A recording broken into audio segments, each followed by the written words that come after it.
5గురు మంత్రులు కూడా మాతో టచ్‌లో ఉన్నారని బీజేపీ లెజిస్లేటివ్ పార్టీ నాయకుడు మహేశ్వర్ రెడ్డి అంటున్నాడు.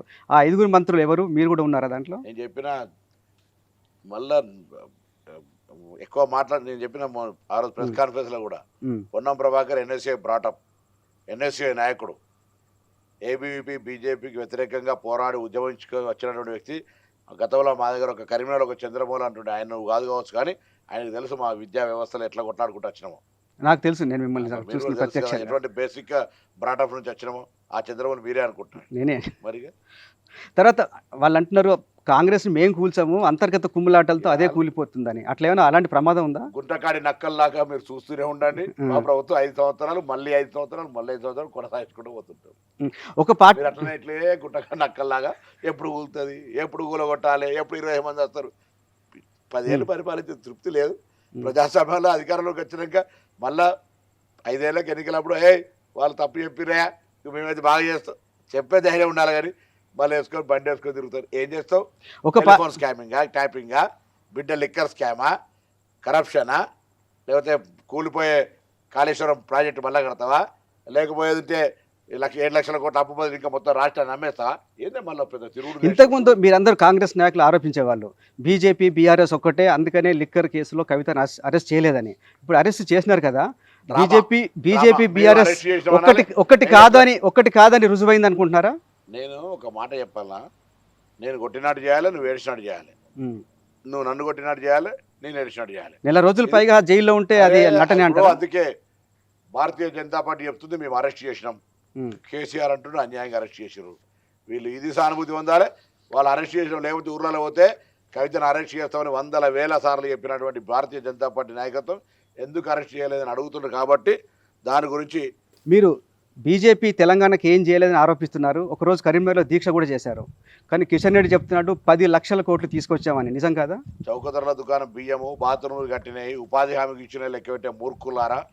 తెలంగాణ రాష్ట్ర విభజన తర్వాత కొత్తగా ఏర్పడ్డ రాష్ట్రంకు ఒక విద్యా సంస్థ తీసుకొచ్చిర్రా, ఒక వైద్య సంస్థ తీసుకొచ్చిర్రా, ఒక పరిశ్రమ తీసుకొచ్చిర్రా, ఈ రాష్ట్ర ప్రయోజనాలకు ఉపయోగపడే ఏ కార్యక్రమం చేపట్టిరని అడుగుతా ఉన్నా.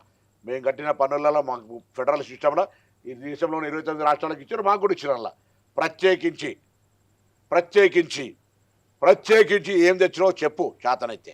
అది కాక రొటీన్ లెక్చరర్లుగా క్లాస్ రూమ్లో 10th క్లాసులో సోషల్లా ఎలుగందల కిలా జిల్లా రాజధాని ఉండే అదే చెప్పుకుంటుంది నడవదు కదా. ఏం తెచ్చినో చెప్పు తెలంగాణకు. ఓకే. ఏం దేశ తెచ్చినో చెప్పు అని అడుగుతున్నా. ఊకే ఆ కోట్లు చదివినాం, ఈ కోట్లు తెచ్చినాం. బాత్రూమ్ అంతా కట్టి నాకు కట్టిరు, హ్మ్. ఉపాధి హామీ అందరికి ఇచ్చినా నాకు గా పైసలు లెక్క పెట్టి కాదు చెప్తే ఏం లాభం చెప్పండి. నేను అడుగుతున్నా సూటిగా.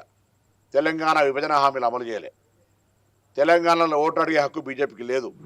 తెలంగాణ ఏర్పాటును if you are really Telangana బిడ్డ, పార్లమెంటు సాక్షిగా తెలంగాణ ఏర్పాటును అవహేళన చేసిన ప్రధానమంత్రి, తెలంగాణ అమరవీరుల ఆత్మను క్షోభించే విధంగా మాట్లాడినటువంటి ప్రధానమంత్రి, తెలంగాణ దొంగదారిని తీసుకెళ్ళి తలుపులు వేసుకొని తీసుకున్నటువంటి ప్రధానమంత్రికి పార్లమెంటులో 4 ఎంపీలు కిషన్ రెడ్డి, బండి సంజయ్, అరవింద్ బాబురావులు మౌనంగా ఉన్నటువంటి పరిస్థితి.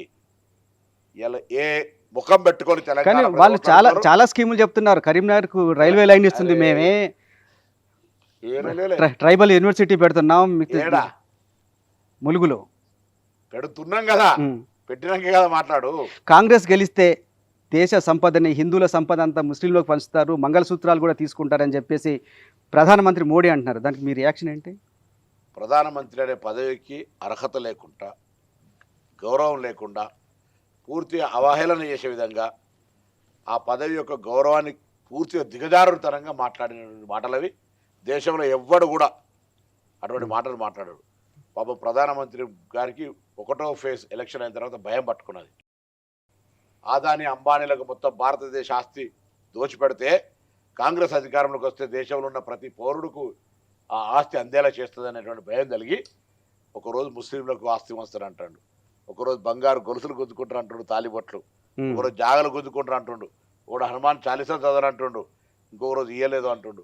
అంటే మానసిక స్థితికి సంబంధించిన ప్రధానమంత్రి పదవి యొక్క హోదా, డిగ్నిటీ, దానికి ఉండే గౌరవము దిగజారే విధంగా రోజువారీగా దిగజారి మాట్లాడుతున్న మాటలు సభ్య సమాజం అవగాహన ఉన్నటువంటి ఈ సభ్య సమాజంలో ఒక పార్లమెంటేరియన్గా, ఒక లెజిస్లేటర్గా, ఈ ఒక విద్యార్థి రాజకీయాల నుంచి వచ్చినోని భారతదేశ సంస్కృతి పట్ల అవగాహన ఉన్నది.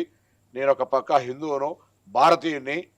ఇలా గుళ్ళో దేవుడు ఉండాలి, గుండెల్లో భక్తి ఉండాలి, కానీ గుళ్ళో దేవుని తీసుకొచ్చి రోడ్డు మీద పెట్టి ఓట్లయ్యి రాముని పెరుగుదాన్ని అడుక్కునేటువంటి పరిస్థితులలో మీ ఆస్తి లాస్ట్ ఎలక్షన్స్లో 95 లక్షలు, ఈ ఎలక్షన్కి వచ్చేటప్పటికి 11 కోట్లు 12 కోట్లు పెరిగింది.